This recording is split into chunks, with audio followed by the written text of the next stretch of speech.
Hello students, मैं सुखवीर यादव स्वागत करता हूं आपका आपके यूट्यूब चैनल जैन स्किल्स में। तो स्टूडेंट्स, आज हम पढ़ने वाले हैं कि type of electrical power lines. जो इलेक्ट्रिकल पावर लाइंस होती है कितने टाइप की होती है और कौन कौन सी होती है। तो सबसे पहले अपने आप जानते हैं कि कितने टाइप की होती है। जो ये पावर लाइंस होती है जो अपने ट्रांसमिशन और डिस्ट्रीब्यूशन में यूज़ होती है वो होती है 3 टाइप की। सबसे पहली तो होती है कि लो वोल्टेज। जो लो वोल्टेज लाइन होती है वो क्या होती है स्टूडेंट्स की 400 वोल्ट से 400 वोल्ट की होती है, जिसके द्वारा क्या होता है कि घरों में अपने को सप्लाई दी जाती है, जो कंज्यूमर होते हैं उनको सप्लाई दी जाती है। इसमें क्या होता है कि 400 वोल्ट 3 फेज़ की सप्लाई अपने को मिलती है, लेकिन इसी के अंदर अपने सिंगल फेज़ की सप्लाई भी ले सकते हैं, क्योंकि 3 फेज़ जो सिस्टम होता है उसको सिंगल फेज़ करने के लिए एक फेज़ को और एक ग्राउंड को मिलाकर सप्लाई दी जाती है, तब अपना सिस्टम क्या है सिंगल फेज़ में चला जाता है। सेकंड पॉइंट आता है कि मीडियम वोल्टेज लाइन। अब मीडियम वोल्टेज लाइन कौन सी होती है? मीडियम वोल्टेज लाइन वो होती है जो 11 kV तक की होती है और 3 फेज़ 3 वायर का यूज़ किया जाता है। 3 फेज़ 3 वायर का सिस्टम का मतलब है स्टूडेंट्स की इसमें 3 फेज़ होंगे और 3 अपने पास वायर होगी, मतलब कि जो चौथी वायर आती है अपने पास न्यूट्रल की वायर होती है वो इसमें नहीं होती है।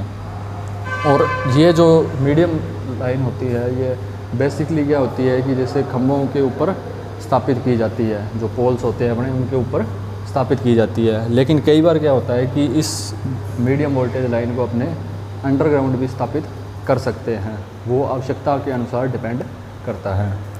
नेक्स्ट आता है कि high voltage line. High voltage line में क्या होता है कि 33 kV 66 kV 132 kV 220 kV इस जो रेटिंग की लाइनें होती हैं इनको क्या है हाई वोल्टेज लाइन कहा जाता है। और हाई वोल्टेज लाइन में क्या होता है कि जो पावर है वो जनरेटिंग स्टेशन से सब स्टेशन को ट्रांसफ़र की जाती है।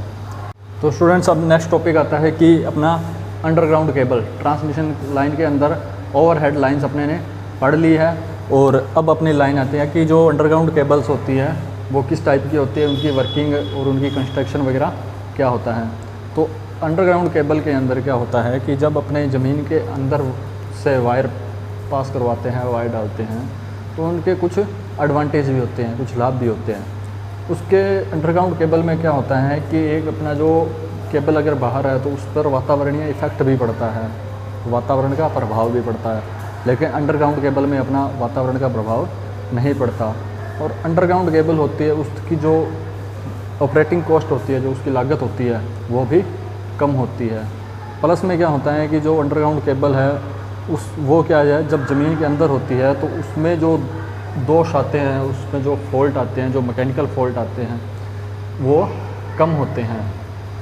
और अगर अपने बात करें कि अंडरग्राउंड जो केबल होती है उसकी कंस्ट्रक्शन किस प्रकार की होती है, तो कंस्ट्रक्शन उसकी कुछ इस टाइप की होती हैं। उसमें कुछ महत्वपूर्ण पार्ट्स होते हैं अपने पास, जैसे कोर हो गया, अचालक आवरण हो गया, इंसुलेशन कवरिंग होगी उसके ऊपर। तो सबसे पहले अपने बात करते हैं कि कोर क्या चीज़ होती है।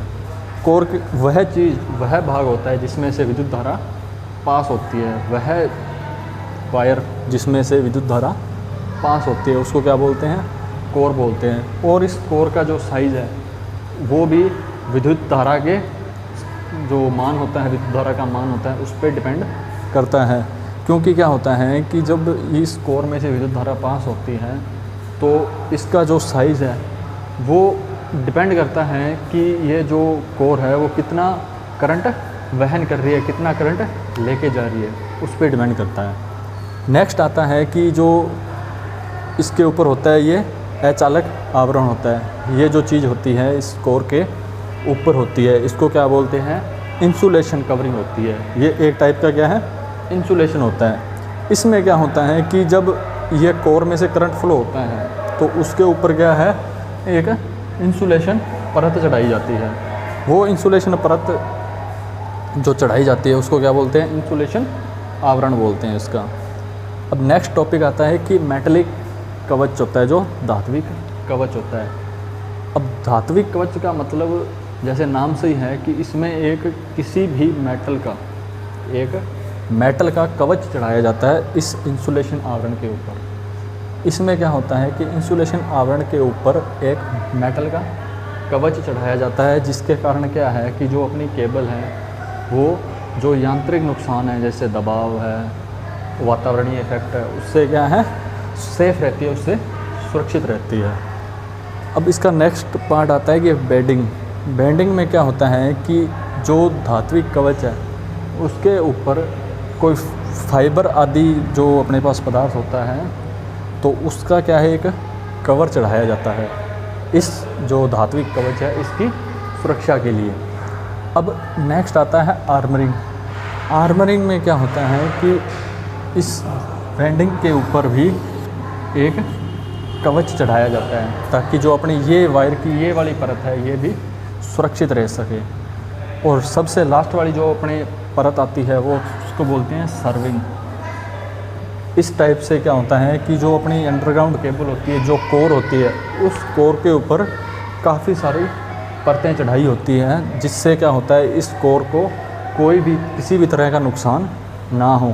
और कई बार क्या होता है कि जब जो उच्च वोल्टेज होती है, जो हाई वोल्टेज की होती है, जो केबल्स होती हैं, उसमें क्या है जब वेंडिंग और धात्विक कवच इन दोनों के बीच में क्या है पेट्रोलियम जेली का भी यूज़ किया जाता है। तो इस प्रकार से ये सारी कंस्ट्रक्शन जो है अंडरग्राउंड केबल की होती है। फ्रेंड्स, अगर आपको ये वीडियो अच्छी लगी हो तो वीडियो को लाइक करें, चैनल को सब्सक्राइब करें और बेल आइकन पर प्रेस करें।